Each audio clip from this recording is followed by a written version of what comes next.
is Art Sense, a podcast focused on educating and informing listeners about the past, present, and future of art. I'm Craig Gould. On today's episode, I speak with artist Jin Meyerson. Myerson is a painter whose process relies on computer graphic software to warp and randomize source imagery to create a kaleidoscopic effect while exploring themes of American culture and scientific concepts such as retrocausality. The result is an invitation to linger and consider the order hidden in the brightly colored chaos. The conversation includes discussion of Myerson's birth in Korea and adoption by a Jewish family in Minnesota, finding his place in New York, and ultimately winding back up in Korea via Paris. In addition, Myerson discusses the evolution of his work in his new Johyun Gallery show with Korean artists Park Se-bo and Lee Bae at the Rink level gallery of Rockefeller Center through July 23rd. And now, a conversation about origin, emergence, and return with artist Jin Meyerson.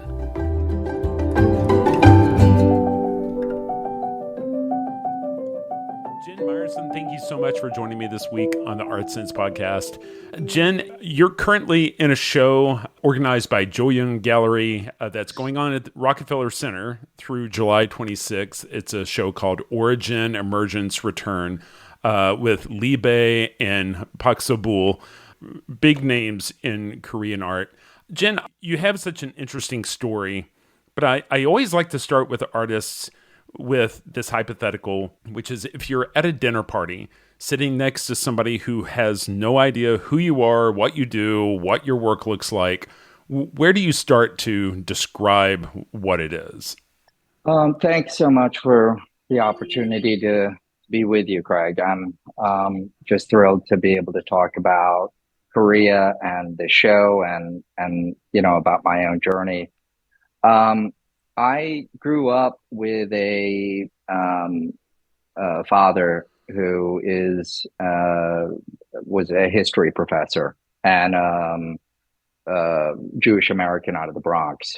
So our family tradition was we would always kind of, stir the conversation. He's a bit of a contrarian. So I would probably say something like I make paintings that are locational and deal with two narratives. One is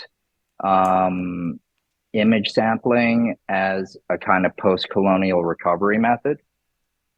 And the other is because when I moved to New York, I did so with like a head full of Adorno and painting had been declared dead. I deal with this kind of impossible potential of extending the living history of painting as a viable form of contemporary art.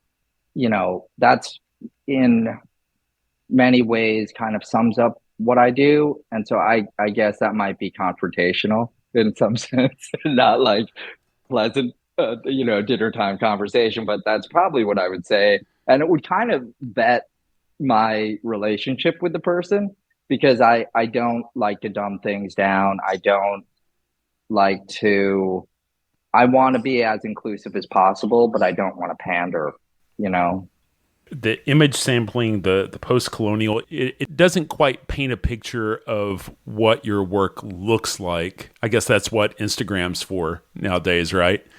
Well, I guess hopefully it's enough of kind of a declarative statement that more questions follow, because ultimately conversations about art and obviously specifically about my own art and good conversations are such a luxury. When I think about my own work, it's always been centered on painting. It comes from a kind of Boysian survival instinct. The way the Boys talks about his experience of, being a World War II pilot in the Luftwaffe and crashing and being rescued. And for me, that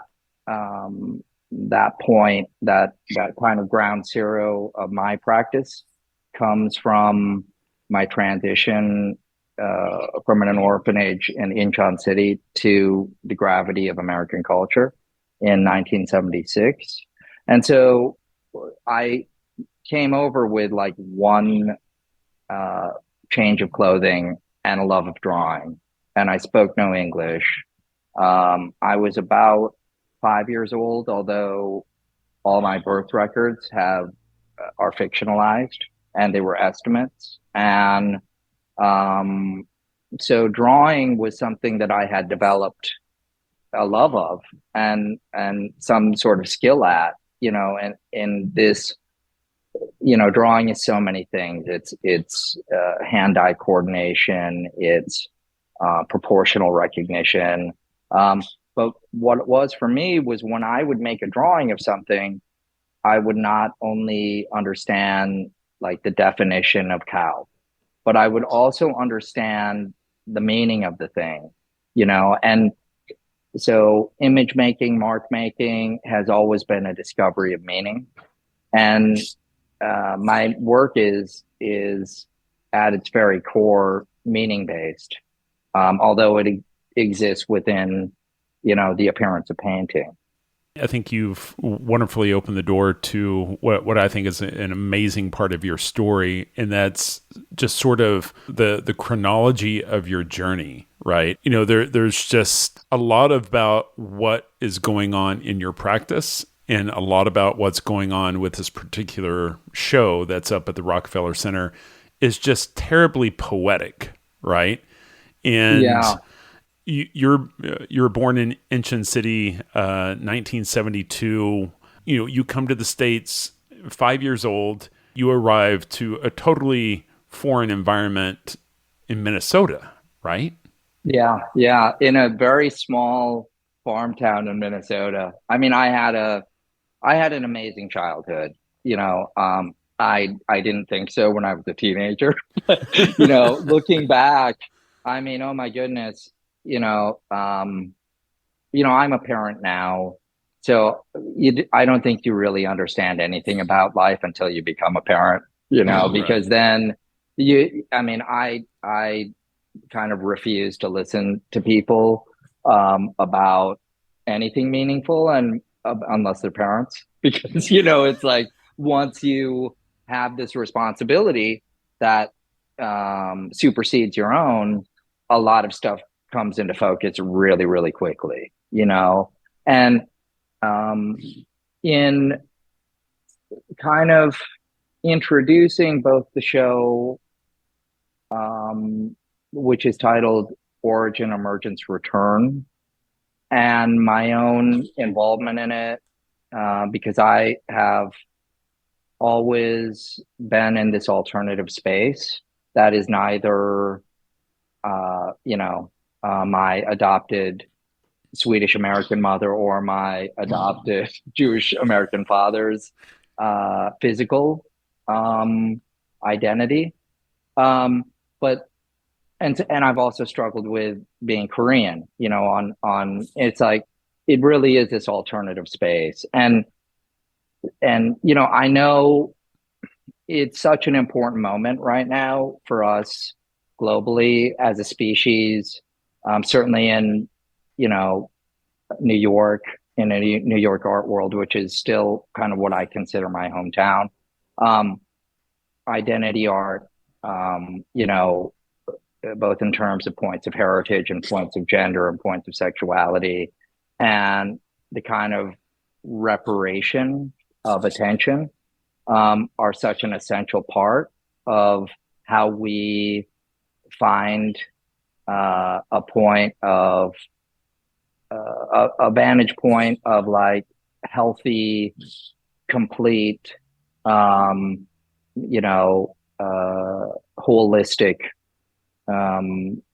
oneness, right?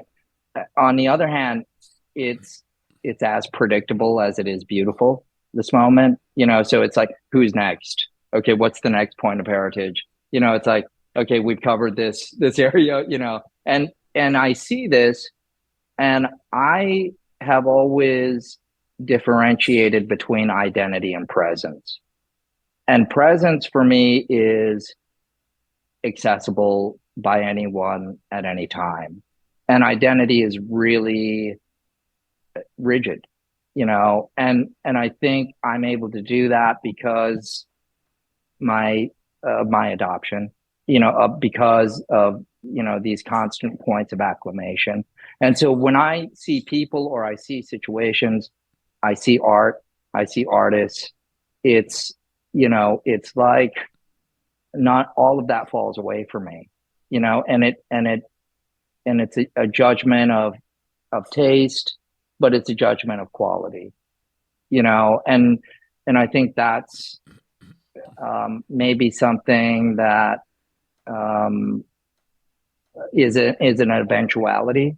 I'm not sure, and I think maybe that's limited because I see this moment as really essential, in the process, in this kind of process of reclamation and wholeness. So I, all understanding comes through a certain generalism. Whenever I talk about Korea, I do my best to explain what a rich ecosystem it is and to kind of break the monoculture. So, I mean, Korea is, I'm so incredibly proud of us as a community, as content creators. We're the only ones that have made a dent in the cultural dominance of America. If you think about it, it's like we're the only ones that can say that our cultural output, our cultural content, is a viable option, right? And I'd make 2 points. One is it's incredibly important to understand that all these Netflix episodes, that all the movies, all the art. Okay, K-pop is a whole nother story. I mean, I don't want to get into that. Right. I mean, it's like there's a long tradition of, Backstreet Boys, Menudo. I mean, we could just go on and on about this, but in terms of like the stories, the narratives, the things that make us all binge watch, these things, this was made for a Korean audience, right? It wasn't made for export. Meaning it's an indication of how sophisticated Korea is. And so there's a term in Korean which is called Han. And Han is like this undefinable word. Han exists within every culture. It's an appreciation of tragedy, the bittersweet elements of loss, and it eventually pulls us into a state of overcoming. But it's always through the framework of an unspeakable event that needs to be overcome. It exists certainly within Russian literature or Irish poetry, the long tradition of Jewish comedians and African-American comedian. I mean, this is something that exists in every single culture. But it's defined as Han in Korean, and all the content that's been created in terms of movies, TV shows, and it's like all my favorite songs are sad songs, or have it's like I have that inborn, I guess, maybe part of my aesthetic DNA, but I think we can all appreciate that on some terms. All of that comes from a 2,000 plus year history of cultural creation. Korea is as old as any European culture. It has existed for as long as any other G10 country culturally, and So I think there needs to be an idea of Korea that is really rich, and that's where this exhibition comes from, and that's where my personal journey, my personal story, it's parallel. It runs in complete parallel proximity to contemporary Korean history. You know, You were mentioning back there the communicating identity versus presence. And do you feel like your work tries to reconcile that? Do you feel like your whole life is trying to reconcile that? I remember in my 20s, I had a good friend, and she had been adopted as a newborn from Korea by a very white Anglo family in California. And I remember one time her saying, I love my parents, and they love me unconditionally, and I wouldn't trade them for the world. But there are times when they just can't understand, they just can't understand me. It's hard for them to even understand how it's different for me walking down the street versus their experience. absolutely, yeah, yeah, yeah. It's really serendipitous. I just had an interview on Tuesday with the New York Times Seoul desk chief, and they're running an article. I mean, just another shout out for the Korean community. Not only do we have Free Seoul, but the New York Times has shifted out of Hong Kong and is now squarely headquartered in Korea, which brings a lot of really wonderful critical journalism. It's part of my morning ritual. I go through stories, but they're running a article on adoption. And one thing that I have been able to experience through the generosity of my wife, my Korean wife, and the art world, which I think is extremely rare. I consider myself so incredibly fortunate, is to be able to come back here and find that rarest of things, and that's a real Korean family. You know, most adoptees grow up with what I just refer to as this missing limb syndrome. Like, we know that there's something missing. The arm that was severed still itches in our dreams and our unconscious. I had in a lot of moments in my life, I was like, man, I wish I would have just come over as a baby.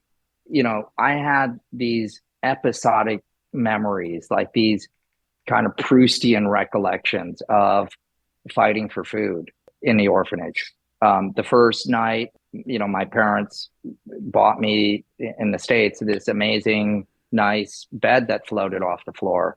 And I woke up with this feeling of like displacement, but oxygen deprivation tank level displacement, because I'd been so accustomed to sleeping on the orphanage floor next to my peers, right?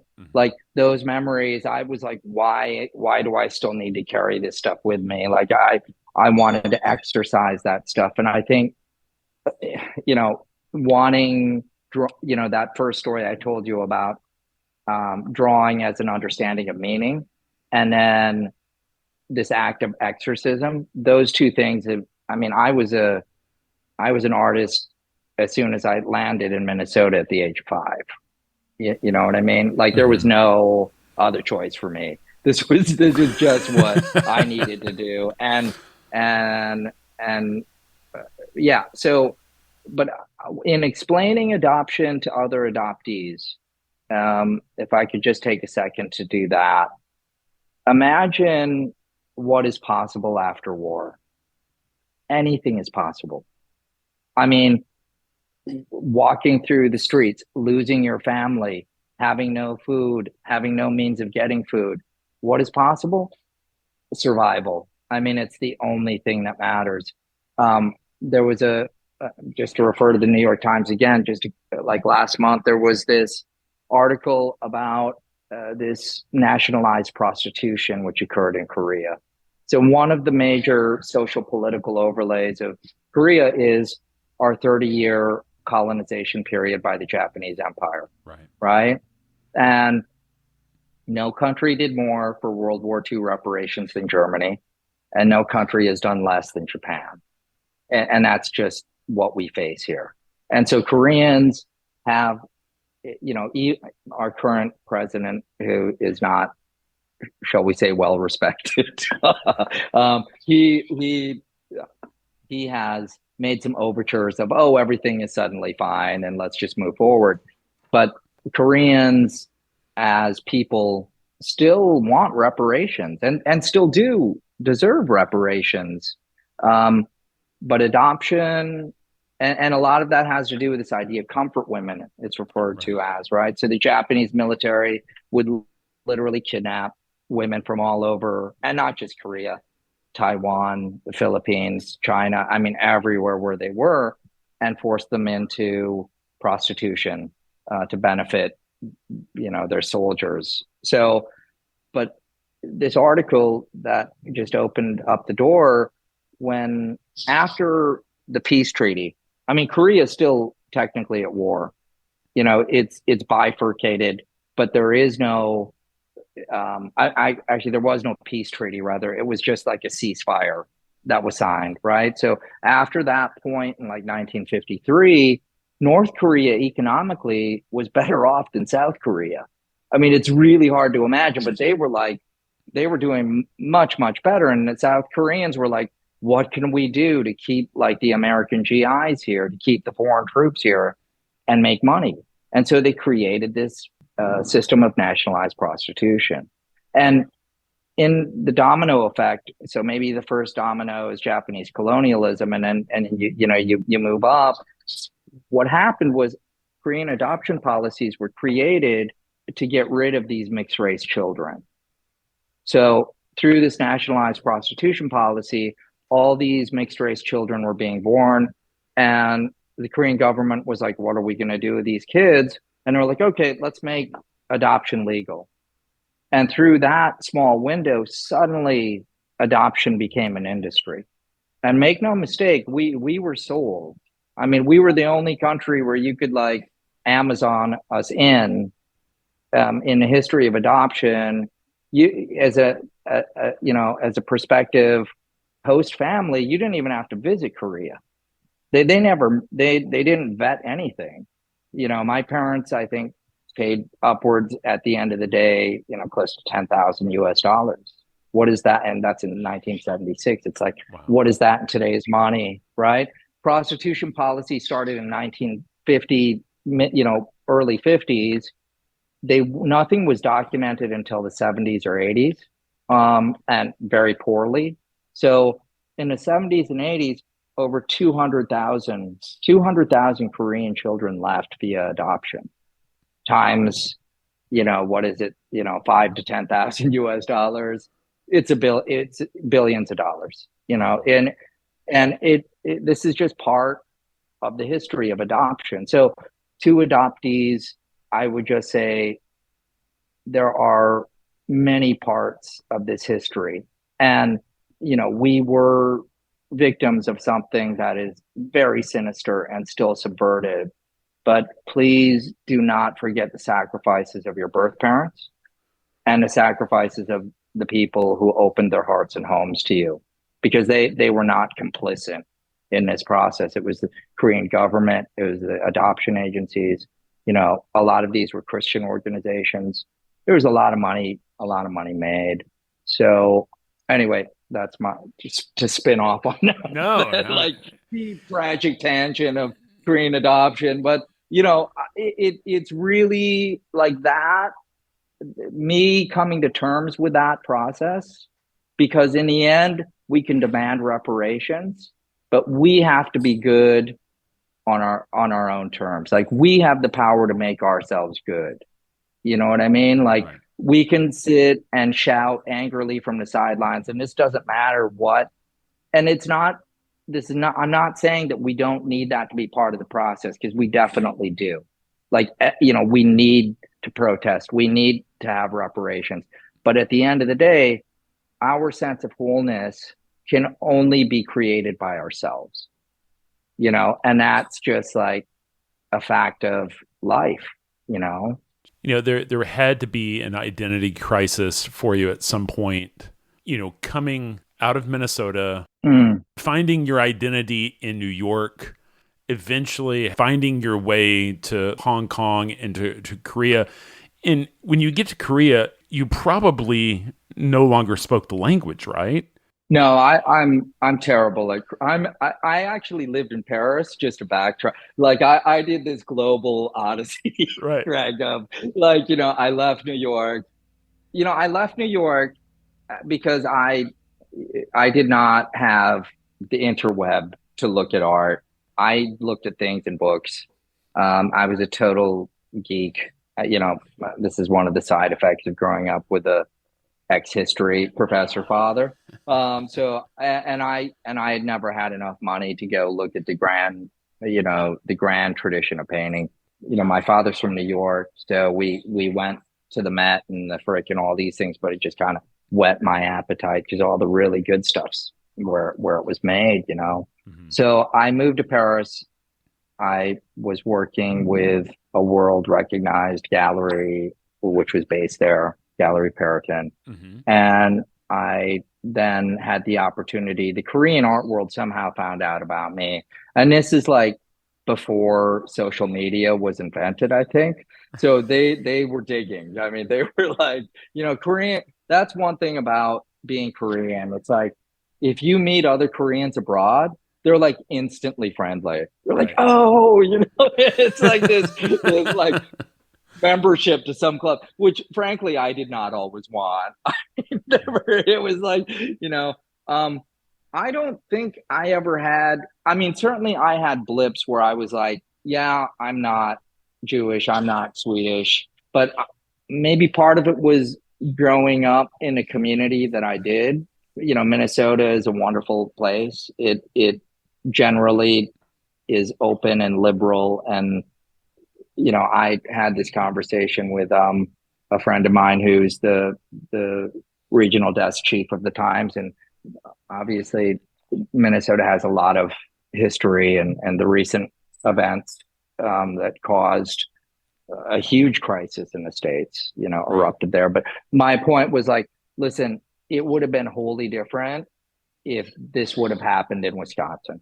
Like if this event happened in Wisconsin, I think we as a nation, as Americans, would not had the same amplification from ground zero of that event, because it was really like an immediate reaction of like, this is so fucked up, you Right. know?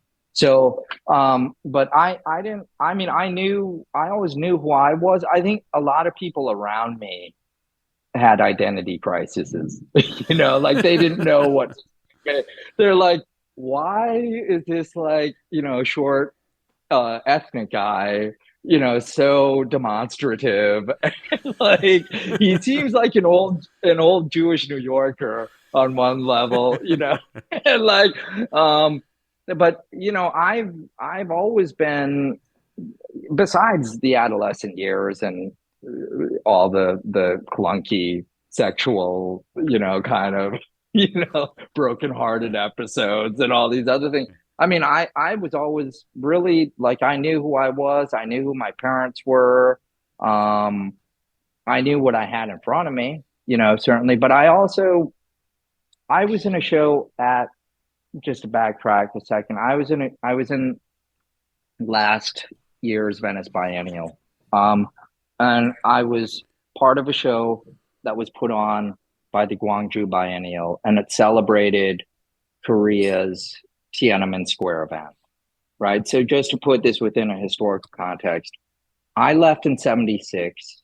I was born sometime around 72, somewhere around Incheon City. That's just kind of, for conversational clarity and simplicity, that's just kind of where it's located.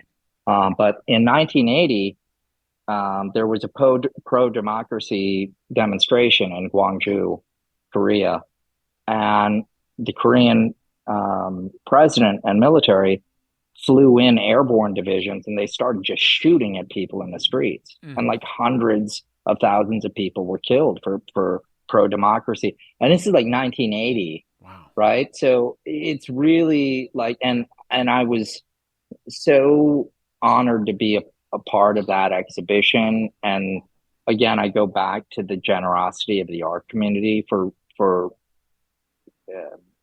I guess I did have some sort of question about whether I was Korean enough or not.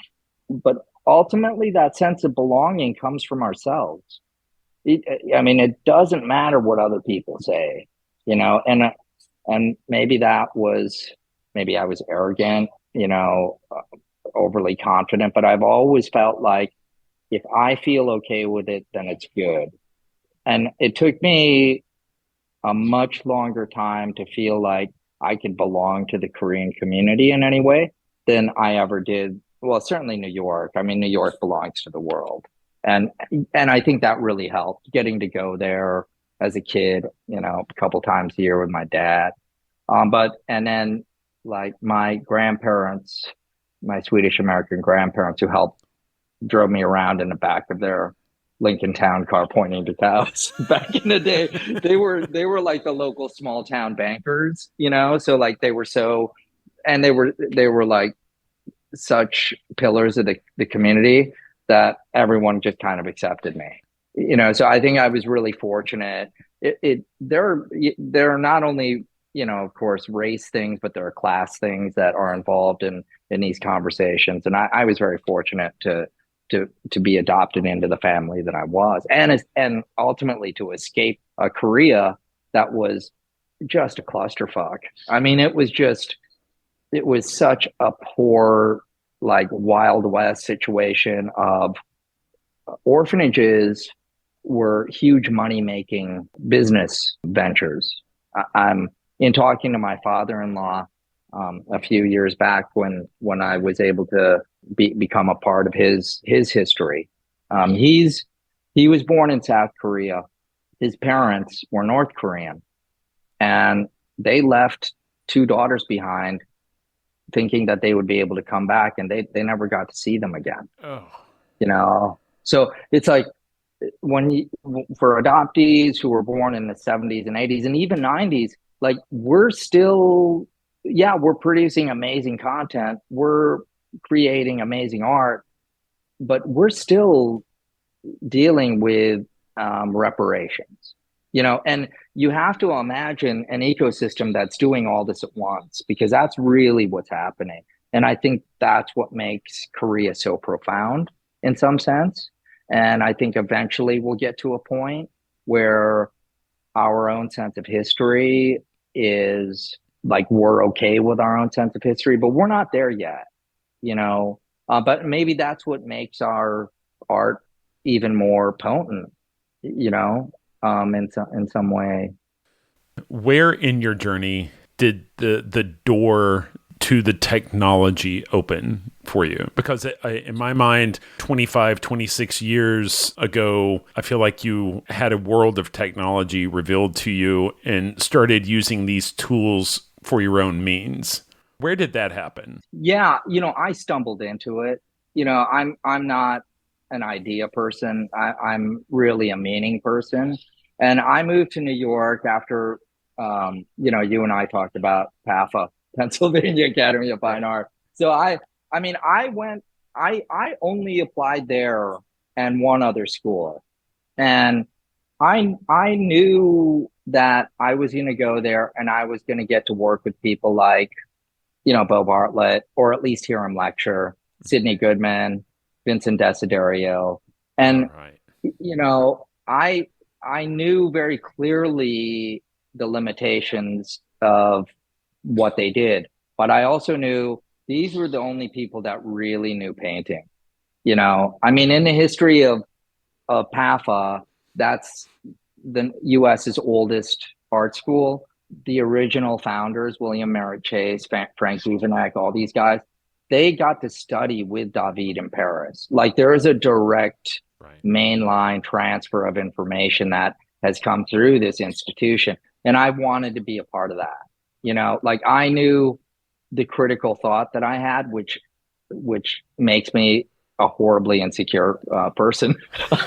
But I knew I would have to like just quiet that and go, because I really wanted to be able to have the technical means to not have a cop out of like, oh, well, or just one way forward, right? And again, I think this goes to the kind of shotgun, the kind of buckshot lexicon of my heritage, so it, I always wanted like different options within that. And after PAFA, I moved to New York. I was able to, while I was at PAFA, I had this existential crisis and I almost failed. Actually, I should tell this story. I was working on one painting and it wasn't like a massive painting. It was like, I don't know, like 6 feet by like 4 feet. It was big enough. And every time it was nearly finished, I would just destroy it and restart it. And I felt like I was like trying to teach myself, okay, what happens if I do this? What happens if I use an imprimatura? Or, what happens if I really blend the shit out of this area and I do like taping on the other side? Like one of my advisors came in and it was like, look, you may not pass. You've been working on one painting for 2 years. We're not like, you have to finish something. And I was like, it was like this epiphany. I was like, oh shit, I only have this one thing in my studio. And then like 3 months before graduation, I finished the thing and it's hanging at the Rittenhouse Hotel. These wonderful people, David and Sandy Marshall, got the piece, and that's how I moved to New York. Graduated by the skin of my teeth, and then moved to New York. And I did what every young artist does. I worked in a wood shop and waited tables, and almost lost my hand in a table saw at one point. Like, I mean, it was just like the adventures. You should do an episode on just the adventures of like young artists in New York, all these like, the follies and foibles of this process of emergence. But, and I had this illegal 7-flight walk up in the Dumbo area, which obviously before it got all bike laney and you couldn't do this now, but it was still really dangerous. One of my friends got mugged coming off the York Street station. And like, it was a tough area. But it was beautiful, and I took this space, and I couldn't afford it. It was like super cheap, but I still couldn't afford it. And so I invited one of my college friends who was a graphic designer, and he had access to software that I had never heard of. I mean, 1% of the population had heard of. And it was a very early version of Photoshop. And before this, I had always been interested in surrealism. I mean, surrealism gets a bad name, and it is cheesy, but it's the first aesthetic strategy that allows for juxtaposition.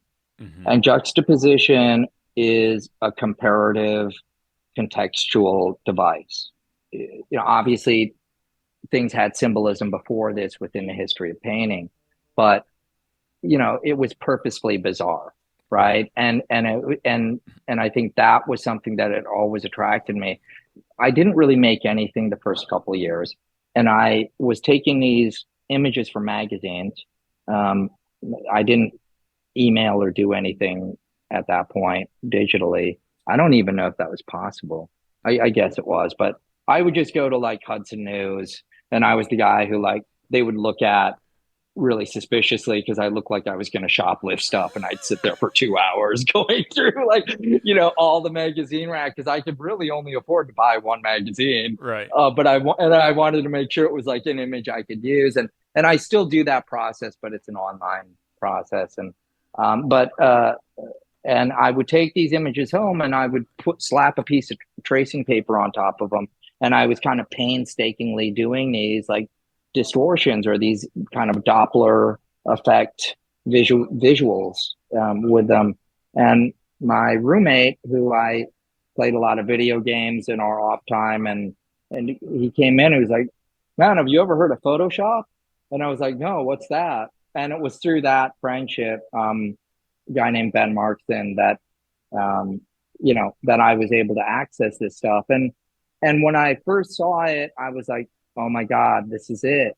It was just like it just felt right. It was like, this is what I've been looking for my entire life. And it was, I didn't say those words internally, but it was just like this rush of adrenaline. Even Right. now, when I think about it, it's, I like the hairs on the back of my neck. It was just such an epiphany.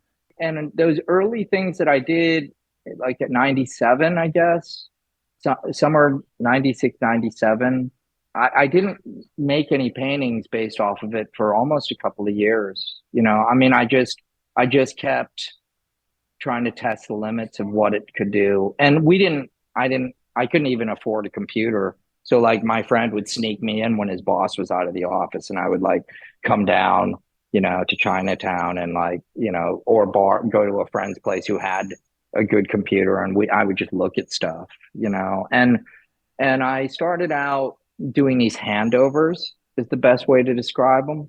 And I was using these really obvious kind of macho demonstrative parts of American culture. I grew up a huge Vikings fan. I still follow them online. Like like they still haven't won a Super Bowl. It's killing me. And like H2 Hummers, and it was critical. Like I wanted to show aspects of American culture through these fields of distortion and kind of reflect it back on itself. But at the same time, it satisfied those two things that I've been looking for. One was a way to extend this living history of painting, because certainly not many people had been using this as a tool, as a device, and painting has always been kind of inexorably tied to technology, through lenses and through photographs, and basically painters have always been looking for that little extra sauce. So there was that. And then of course the most important thing, well, probably one of the most important things, was when I was looking at this stuff on the screen, and it was this very simple thing. You could control the X vector, the Y vector, and the number of generators, right?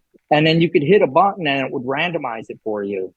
And I was like, every time it would randomize, I was like, holy shit, and it was like this entire context would be put before your eyes. And the painting process, eventually figuring that context out, it was exactly like those first moments in the back of my grandparents' Lincoln Town car trying to understand something. You know what I mean? Yeah. Like it was so, like the frequency, it was so pitch perfect. And but I was like, this was not supported. My fellow young painters were like, this is cheating. This is like, you shouldn't be doing it. Like I had so many studio visits, like so many failed studio visits, and people were like, I think Anina Nose suggested that I find some other line of work besides art. So like people were just like, this is terrible. There's no authorship in it. But that's why I loved it. This is exactly the conversations I'm having with people right now about AI, right? Yeah. And how some people are scared to even use it as a tool to help them because it carries all this baggage about lack of authorship. But there's another group there, like, it's a tool. 25 years ago it was Photoshop. It's another tool, and that's really interesting. The end result is so far from the origin, except for the colors, right? And so was it color that was really attracting you to these images in the first place? It's like the whole visual experience. And what was really nice about it is like, it's this thing that we all need to do or try to do. It's like, as you're living your life, as you're the day-to-day grind, right? It's like taking a moment and saying, you know what, this moment really matters. This is such a significant moment. I'm going to take this moment and spend, the paintings take months, really. I I have the privilege of having a couple of studio production people now, but in the beginning, the first like 10 years, that was like everything. Well, the first, mainly was just all me. I mean, I was even building the supports myself, So it was like that curation of those moments as they were spinning by, you know, um, like when I was a kid, I would be sent to summer camp. And while I was there, I'd be like, oh, this is all right. And then I would get back from summer camp and I would be like, that was amazing, and like this kind of reflective, Mm-hmm. realization. But when it's there through this randomization software, you have to be so present that you can pull that appreciation out of this you know this process that's very active, and kind of flashing before your very eyes. And I mean, now I haven't engaged. Well, I have a upcoming solo museum show at Ulsan Museum here in Korea during Freeze Seoul, the second iteration, Mm-hmm. and I'm gonna do my first video project. But I've been making videos now for a while, for the last couple of years during COVID, and I have been really interested in this idea of retrocausality. Okay. Um, Retrocausality is something that exists both in parapsychology, so like seances, and in Korea, actually, shamanism and fortune telling are not poo-pooed. They're just an integral part of culture and society, and even corporate culture.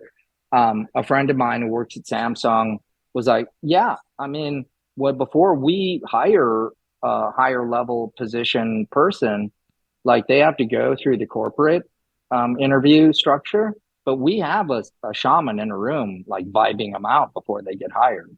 And if there's bad energy there, they don't get hired.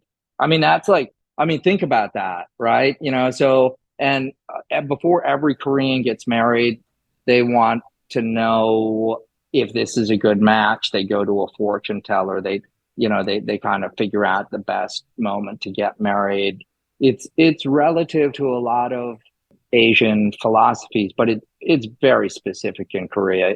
It's refined. I mean, it's operates on a very specific frequency. So I became really interested in retrocausality, which exists in parapsychology, and also in quantum physics.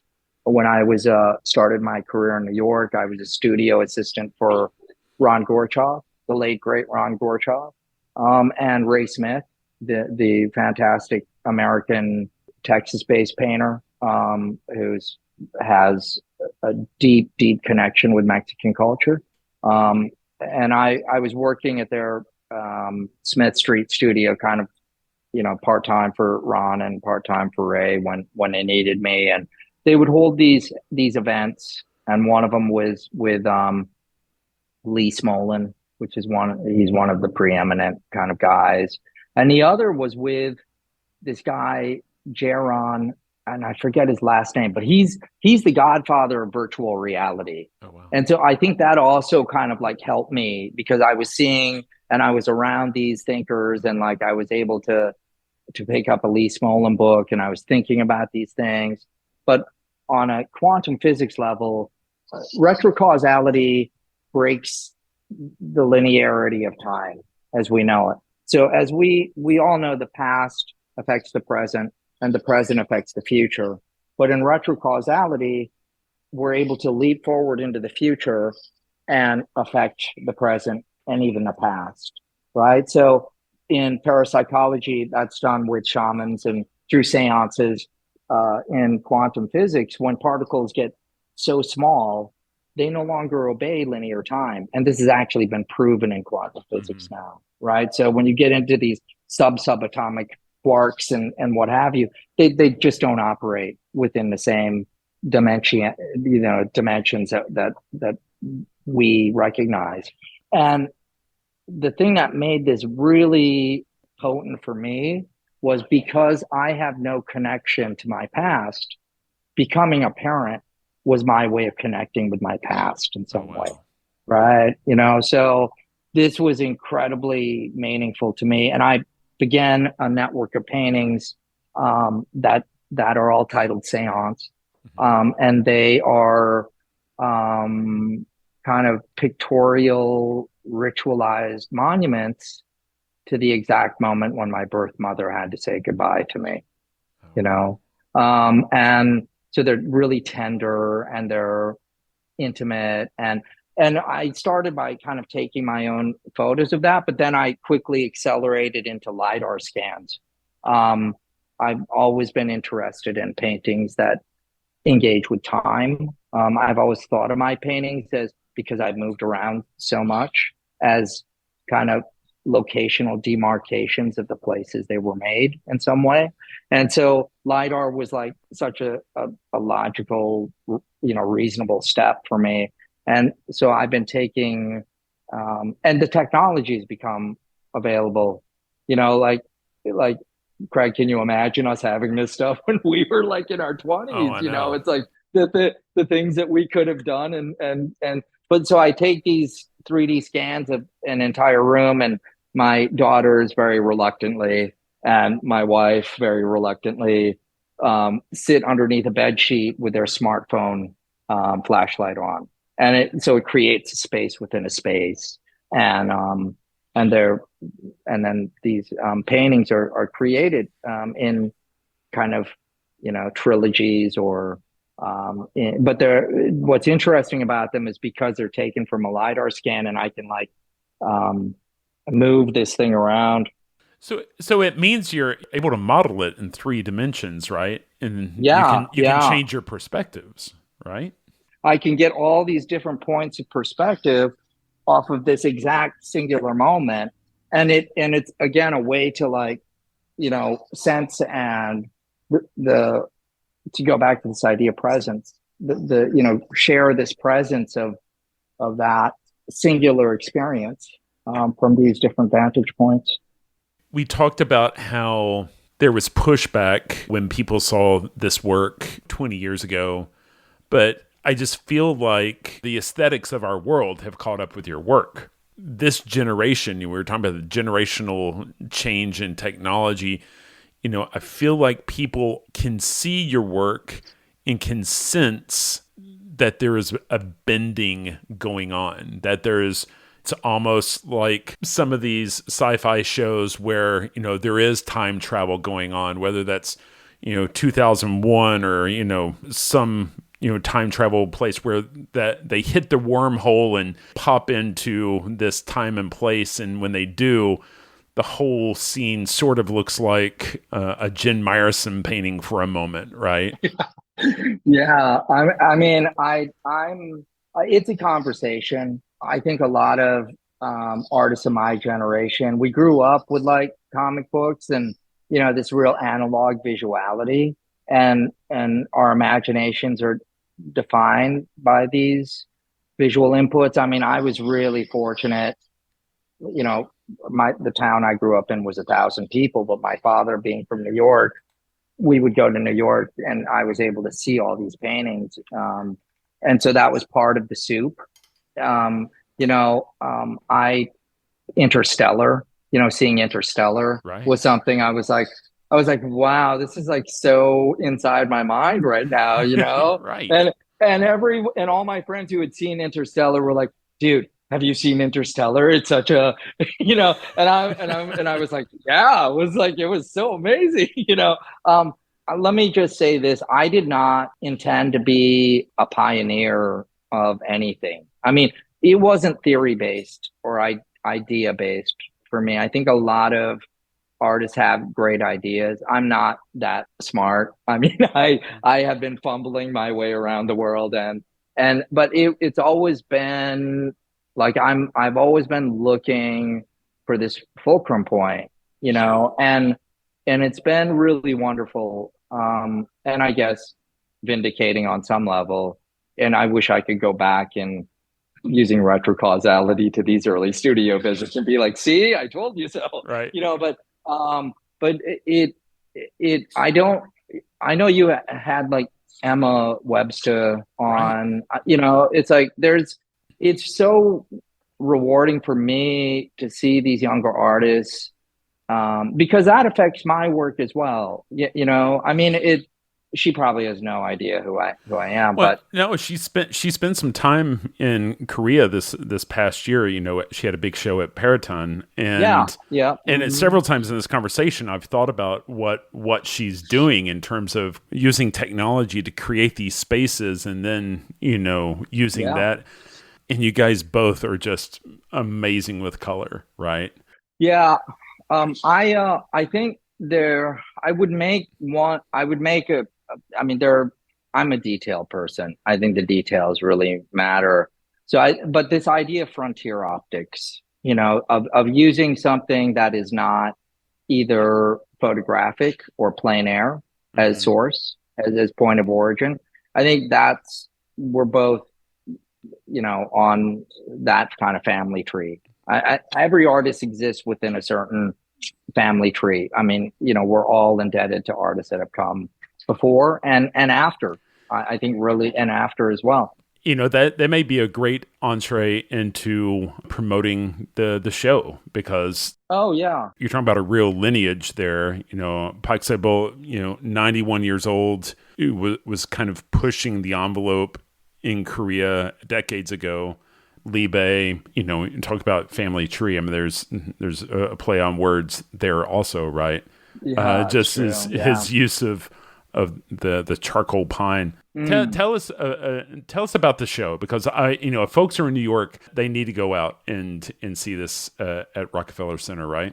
It's the first celebration of Korean heritage in the city of immigrants, of New York, and it's just phenomenal. I got pretty emotional at the opening event because it's so incredibly meaningful to have this happen for us as a community. We had a Met curator, fantastic woman named Iris Moon of Korean Heritage, who moderated the artist talk. And I remember going to the Met as a kid, and there was a huge wing devoted to China and a huge wing devoted to Japan, and Korea didn't exist. So to go from that to this is, in my lifetime, is just phenomenal.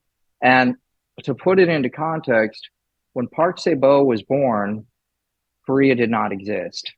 That was still part of the Japanese Empire.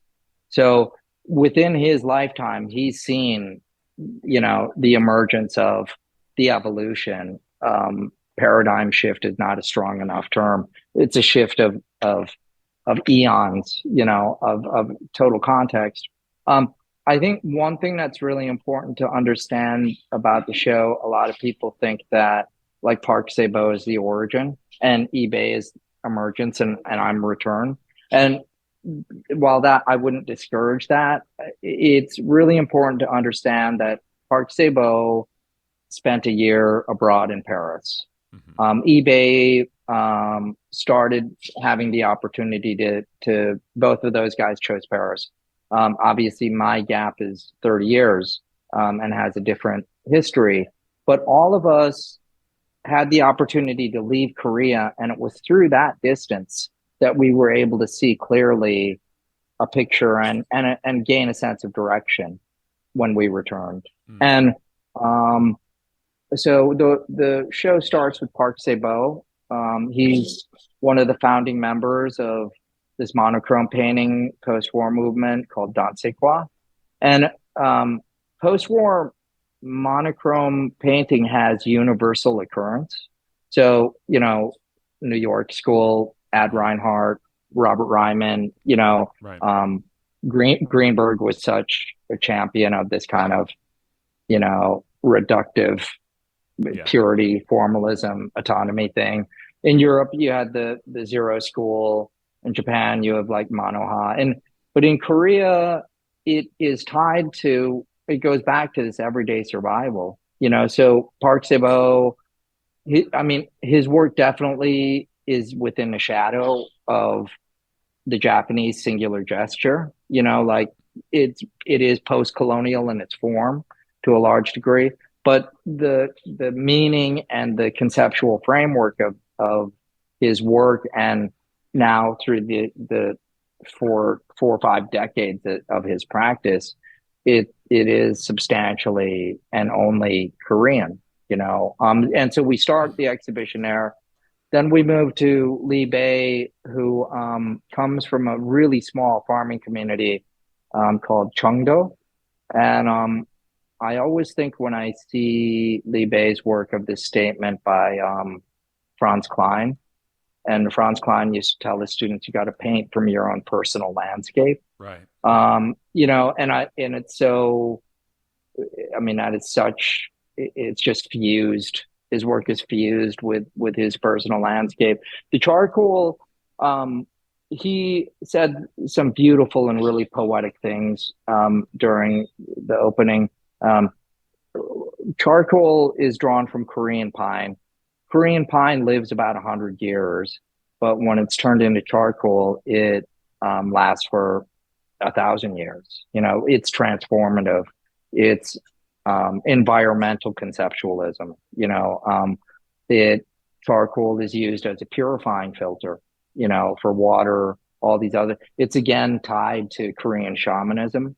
There's a ritual, there's a harvest festival for Korean New Year's called Solnal, and they'll build this big teepee structure. The entire farming community built this big teepee structure, and it's like a giant bonfire, and they celebrate and they eat great food, and then and to ensure a plentiful harvest. And then after the fire is burned down, everyone takes away a piece of the charcoal. It's used, like I said, for purification. It's used, they hang it over babies' cribs to ward off evil spirits. They add it to soy sauce as like a thickening and a flavoring agent. It's like snout to tail usage.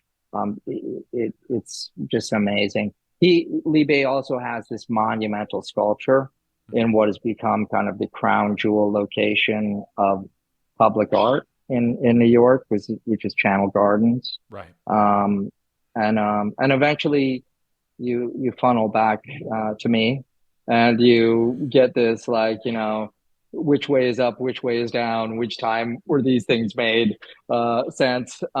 I do have I have about I think 10 or maybe 12 paintings there. Some of them were just finished like a week before the shipping. One thing I will say, if people are able to go, is I have these augmented reality overlays. So I use a QR code, which is placed in front of the painting.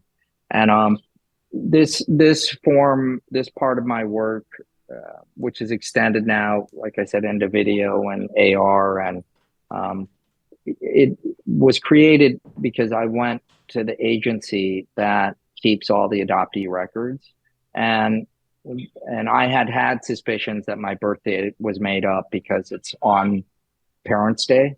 So it's like quite the coincidence that here's this gift of this baby and it's on the National Parents' Day. And they confirmed that the first record of my existence was when someone abandoned me at a public market in the spring of 1975. And before that, there were no birth records. There was nothing known. And I obviously it hit me in a really profound way. And then I started thinking about how I could present the birth records of my paintings, because I have, since, like I said, the mid 90s, I've been working on these sketches, and they only exist as digital material. They don't have any presence at all for anybody. And so I started to create these AR overlays that you use your hand phone. I'm not into VR. It's too like escapist for me. It's too like fantasy. Maybe I'm just not young enough to get into that. But I love AR, where you're able to see something digital and real life at the same time. That's like so much about what I do. And so a viewer is invited to scan the QR, then lift it up to the painting through this facial recognition, image recognition technology. And there's a whole nother political, social kind of reason why I do that. But the birth records of the painting just explode out, and you're able to have the digital origin, so the birth records, then the physical presence of the painting, and you're able to move through it in your own experience. And I think that's, I hope people will enjoy that. It uses social media, it uses Instagram as the mechanism, because I also am really interested in the idea of social media as a memorial. Facebook no longer takes down profiles of people that have passed away. They leave them up if the family requests, and it becomes this kind of living memorial of this person that has passed. And I created this group of paintings called The Impotence of Fire, which deal with the original sketching material and thinking about if I were to leave the earth tomorrow and my own children would have something, whereas our generation, nothing was digital, so everything, when the orphanage that I was in burned down, everything was lost, so yeah, it's an amazing show. Please go. If people wanted to see your work online or out there, I think you said that you're going to have a show coming up in Finland and one in Berlin. Is that right? Yeah, a couple of shout outs, and thanks for letting me talk about these. One is at this amazing gallery called Makasini, and it's in the original capital city of Finland, is a place called Turku, which apparently is beautiful and part of the Finnish archipelago. So it's this major overview, a lot of amazing artists, Christy Chan from Hong Kong and Harry Puro from Finland and David Sally, Tony Craig and little old me. And then that opens June 30th. So people could at least see that online. And if for some reason they're in Scandinavia sailing, please park your boat in Turku and see the show. And then the other thing that's opening, which I'm just thrilled about, and it's kind of like it's not comparative directly. So, but it's a Korean survey show called Dwijipki, and that's the Korean term for this specific move in wrestling, where if you're really a master of your craft, you can it's like Greco-Roman style, you can flip your opponent over, but you have to be really a master. But it also refers to an alternative idea or changing your mind. And it provides a overview of generational, I think about, in this case, 5 generations of Korean artists. And it's presented at the historical and amazing Gallery of Esther Schipper, Berlin. And then also their location here in Seoul. They've just opened a branch last year, showroom space. So if you're in either Turku or Berlin over the summer, please check that out. And Rockefeller Center until end of July. You could, I guess the best place to find me is just on Instagram, and it's just at Jin Meyerson. Please don't misspell my name. Everyone just cuts off the first E. So I have a Korean Jewish Romanian name. It's Meyerson. So Jin, this has been a delight talking to you, and I really appreciate your time today. I wish you the best of luck with these exhibits and your continued success. I feel like this is just the beginning of a conversation over the years with you. So thanks for spending the hour with me. Thanks so much, Craig. I'll keep binge watching or binge listening to all your episodes. I'm such a fan. But thank you so much for the opportunity. Absolutely.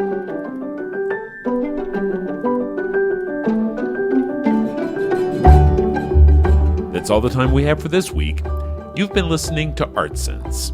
You can find the show on Apple Podcasts, iTunes, Google Play, Stitcher Radio, Spotify, or your favorite podcast app. If you've enjoyed this podcast, be sure to subscribe. And while you're there, please rate the show and leave a quick review. Your feedback is the key to other folks finding us. And if you'd like to see images related to the conversation, read the transcript, and find other bonus features, you can go to cambia.art and click on the podcast tab. If you'd like to reach out to me, you can email me at craig@cambia.art. Thanks for listening.